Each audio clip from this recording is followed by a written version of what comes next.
6:15 naman here sa Vietnam. Dito kami sa may train, sikat na train station, maraming coffee shops.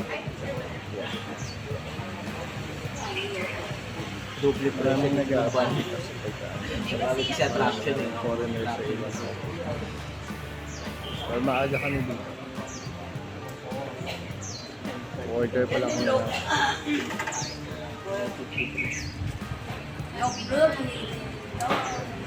Order pa lang kami ng coffee na. Later ulit. Hello, say hello. May! May! Ray! Jules! Tel, hello!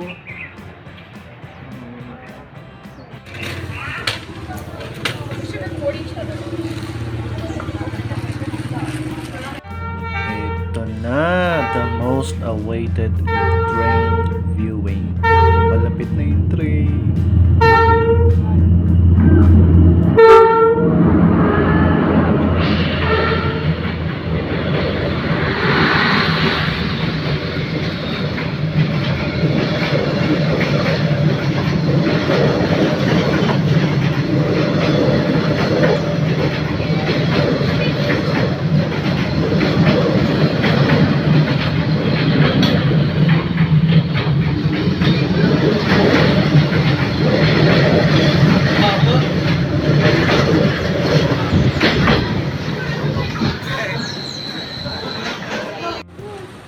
At ito na nga ang aking coffee na in-order, ang famous egg coffee.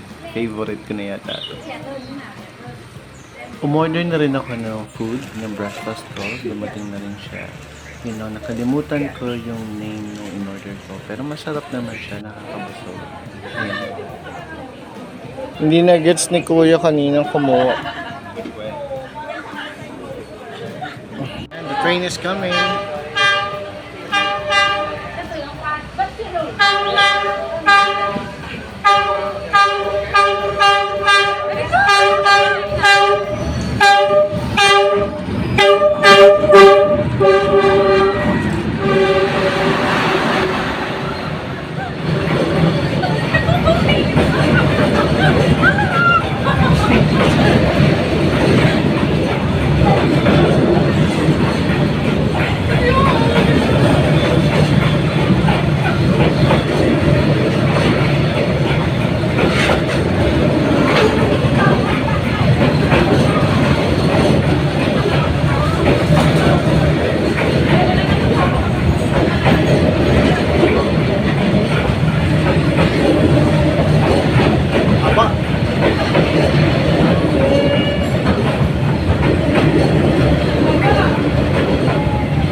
Our second destination for the day.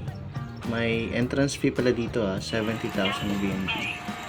At syempre ang aming kinunteriya, ang aming sadya talaga ay ang the Rainbow Slide. Hi guys!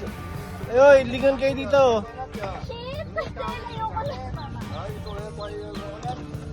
Wala itong mga safety harness tulad ng ibang rides, pero sinisecure naman nila. Before we start, nakahawak kami ng maigi sa mga handle ng gulong nakatabi namin syempre. Uy, hawak ka dun Ito ang major attraction dito for both locals and tourists. It's known for its colorful appearance and the fun it provides. Oo nga pala, best time dito to visit is weekday para avoid sa mga crowds. Hindi. Ako lang, saka si Ray Marie. Ang bayad nga pala sa ticket dito sa slide na to ay about 50,000 VND per person.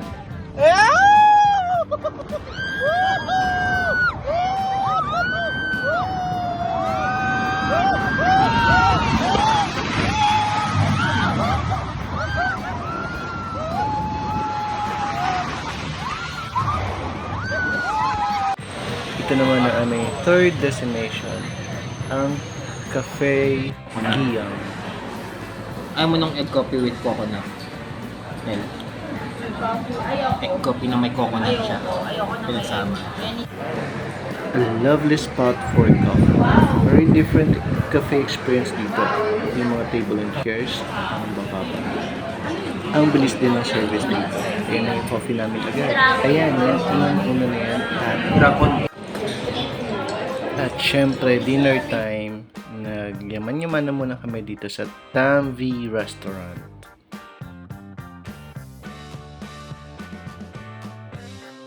Medyo high-end na restaurant muna tayo kasi may kasama kaming birthday celebrant.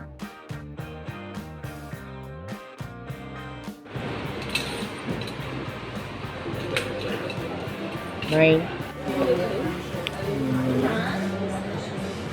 Meron pang tofu dapat yun.